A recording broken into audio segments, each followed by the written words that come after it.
Hi, welcome back to Rambling Roxy's Adventures in Writing. October's here, so I thought we would go ahead and move forward with some more writing discussion. I know everyone's busy out in the pumpkin patches. I know I am too, but maybe you can write your novel about a pumpkin patch. Who knows? That could have an interesting twist.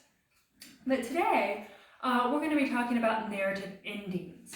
I know it seems weird to be talking about the end of the book when you haven't maybe even started it yet, or you aren't quite sure where it's going. But there's all different kinds of endings, and it's really important to kind of know where your story is going before you get started. For starters, have you ever been disappointed by an ending? Thanks, Hunger Games. Still disappointed with that one. But it did really well for her, so maybe it was a good ending, got more people to want to watch it. Or an ending left you wishing that you could kind of live inside that story forever. I've read several books. I'm like, oh, well, that's a nice ending, but I'd like it to keep going. Does it have to end? Can I just keep living in this story and see where it goes?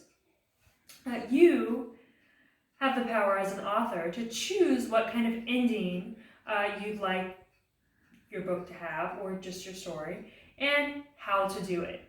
Do you want the bad guy to win? You want to leave your readers enraged and wanting to make changes? Want to make them cry? You can do any of those things. Maybe I wouldn't choose to do some of those, but you never know. The main thing though is that you just don't want to say, the end, and be like, I'm done. Bye. That's the end of the story. It's the end of this episode. Just kidding, we're just back.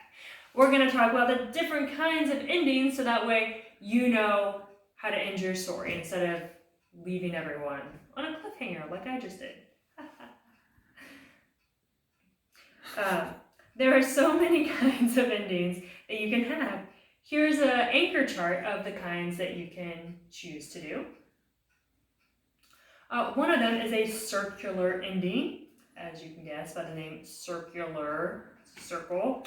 The story kind of circles back to the beginning. So maybe a family moved into a new house and they're situating, and the whole story was based on them being the new people in town. And at the end of the book, they circle back and they're having a house party at their same house and enjoying being new neighbors with everyone after they've lived there a while.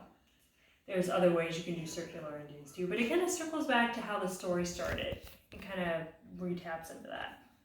There's also surprise, my favorite, the surprise ending.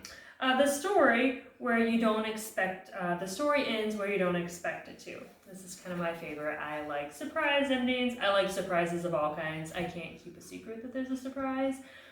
So maybe at the beginning of the book, I might be like, there's a surprise ending, wait for it. And then at the end of the story, you'll find that was a surprise. Not the surprise I was expecting though, even though she told us there was one coming.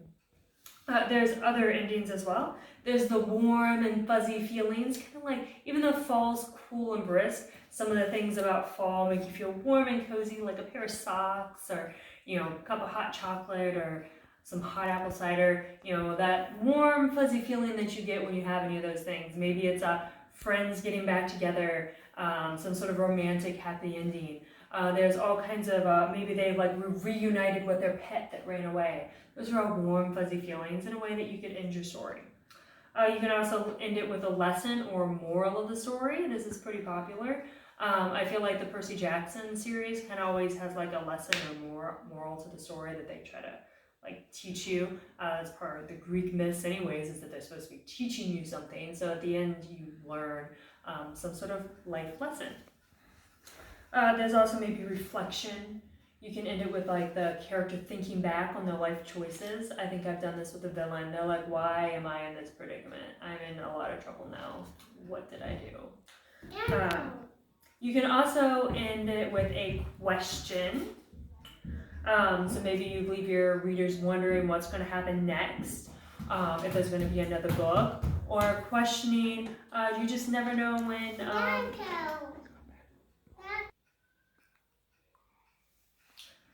So not only can you end it with a question, you can also end it with an image. I mean, if you want to, you can just actually like put a picture at the end of your story, I suppose. But you can kind of just like you would at the beginning of a novel, and you're setting the scene. You can set the scene at the end and just use imagery to kind of end the story. You can paint this like pretty picture of what's happening, and that can be a good way to end it. You can also end it with dialogue, a couple characters talking, maybe discussing what like a major event that had happened in the story and how it was like reconciled. Or it could be like a quote or an important conversation going on. People like quotes. I enjoy quotes. So maybe you could end it with like some sort of famous quote, or a quote that you yourself came up with, and you can be the famous person with a quote. You can also end it with a cliffhanger and just leave your audience wondering what just happened. Is there more? Is there another book coming out? I don't know. We're gonna have to wait 5 years to find out, and then find out that there was never another book. You just have to live in this limbo of what happened. And then you can also end it with something funny or some humorous situation.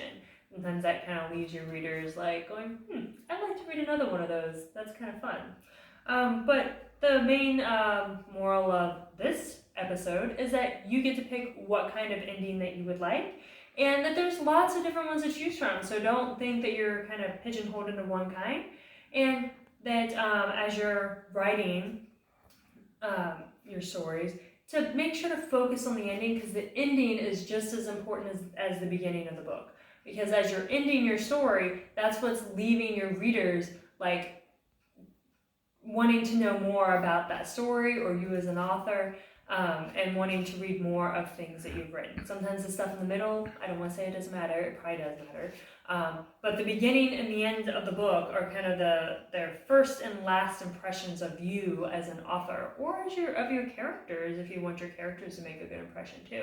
And you kind of want to leave a lasting impression. So make sure you pick an ending that kind of fits you and your style, and kind of what you want, the kind of readers you're wanting to attract as well.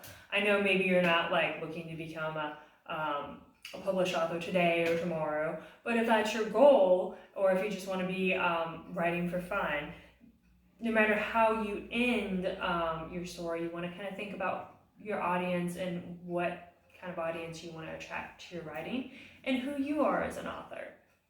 And I hope that this episode's kind of helped you discover a little bit more about yourself and what kind of author you'd like to be. Thanks for tuning in. Don't forget to subscribe.